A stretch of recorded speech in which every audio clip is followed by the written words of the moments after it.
Using cruise control inside of the Acura ZDX is a very straightforward process. There are 3 different types of cruise, which is different than most Acura vehicles. So we've got regular, adaptive, and then hands-free driving that's available there too.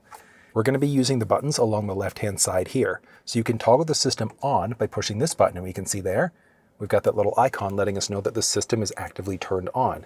You'd then push down in order to be able to set your speed. You can increase or decrease 1 kilometer, 1 mile per hour at a time, push and hold up or push and hold down in order to increase, decrease at larger increments.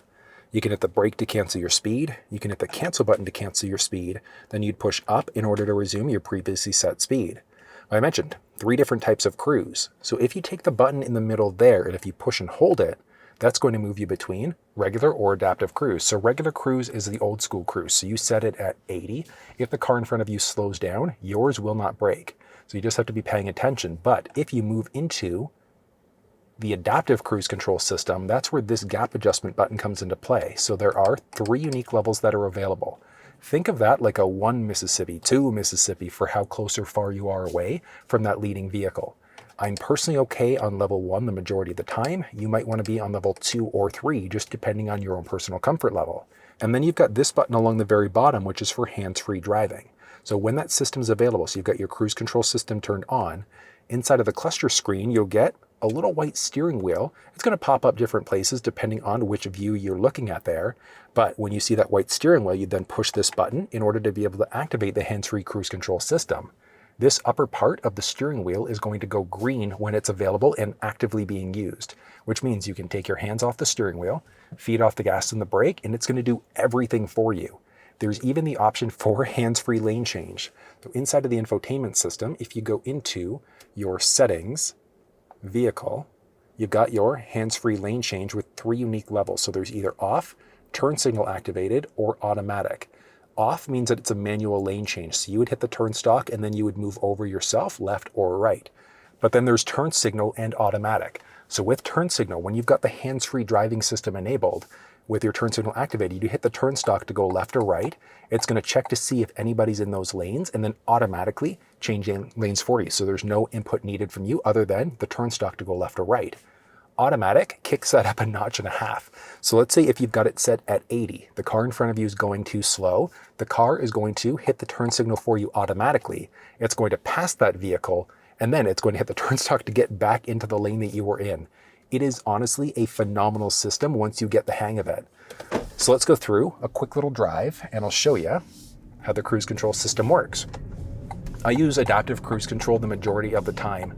So regular residential streets, etc. It's a phenomenal system. It's just in case, either you lose focus for a brief second or maybe the car sees something that you don't, but it works as a great extension of you as you drive.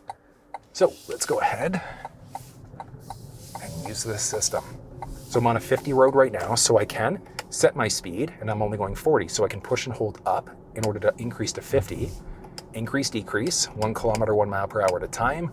This is perfect because if you're coming up to a red light and there are people that are in front of you at the light, it's going to slow you down automatically. So feet are off the gas and the brake. It's doing everything for you. There is stop and go capability. So after a few seconds, it will restart you. But if you've come down to a complete stop, it's too long. You just have to accelerate at that point. If it's not speeding up fast enough, hit the pedal to accelerate faster if you'd like to. But again, using the system, you toggle it on this way initially, you push down to set your speed, increase, decrease, 1 kilometer, 1 mile per hour at a time. You can switch between different types of cruise, so regular or adaptive this way by pushing and holding. When you're in adaptive, you can use the gap adjustment for how close or far you are away from the leading vehicle. And then you've got your hands-free driving on highways or interstates. In order to use that, again, that steering wheel has to pop up when you've got the adaptive cruise control system turned on. But it's pretty straightforward using the system here.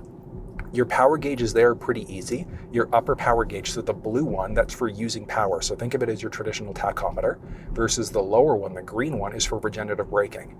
So you can see here, we're coming down to a stop. So you'll see that charge go down. And what it's doing is it's trying to recapture charge here. Now I'm pushing the left paddle. So what you can do there is when you push and hold that one, eventually it's going to bring you down to a complete stop, put you in auto hold.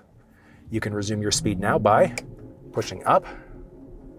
Again, if it's not speeding up fast enough, hit the pedal in order to go a little bit faster. But if you want full walkthroughs, like using all the steering wheel buttons, going through the cluster, the infotainment system, etc., you'll find walkthroughs down in the description of this video. But that's how you use the cruise control system inside of the ZDX.